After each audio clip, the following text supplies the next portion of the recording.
Electric cars suck.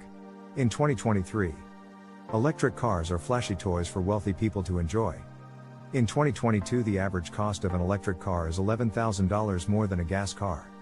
In 2017, Tesla mostly sold cars that cost $100,000. Electric cars have become more affordable in recent years, but the price to buy an electric car still needs to decrease.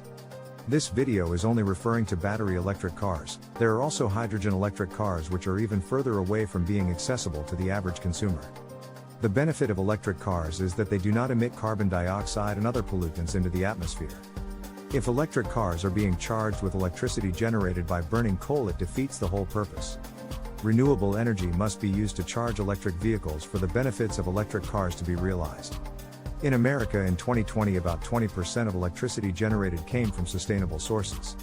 Most people do not know if the electricity they are using is coming from renewable sources or not. In order to ensure you are using environmentally sustainable produced electricity, you would have to buy an electric car and solar panels. Now Tesla will be happy to sell you an electric car and solar panels so you can be environmentally sustainable, but this is not economically possible for most people to afford.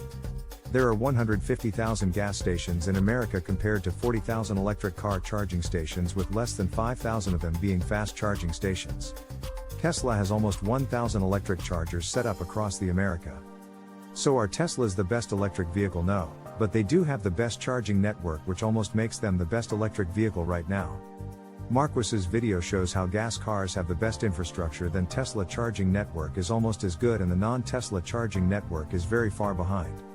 If every car magically changed to electric overnight, America does not generate enough power to charge all the cars. It takes about 30 kWh to travel 100 miles in an electric car.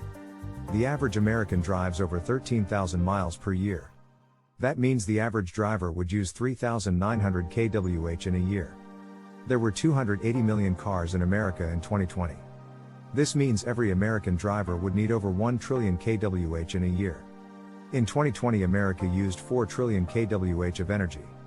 Electric vehicles would create a 25% increase in the demand of energy. One poll shows that more than half of American adults would consider purchasing an electric vehicle in the next decade. This shows that the interest for electric vehicles is where it needs to be. The first step to making electric cars not suck is providing renewable sources to power them. In 2020, the United States provided $660 billion in subsidies to fossil fuels. These subsidies being moved from fossil fuels to electric cars can do two things.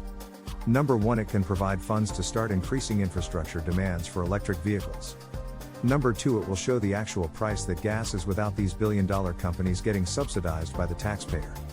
California has tried to ban the sale of all new gas cars by 2035, but if the changes made to energy production and infrastructure are not made, this new law banning gas cars after 2035 does nothing in California.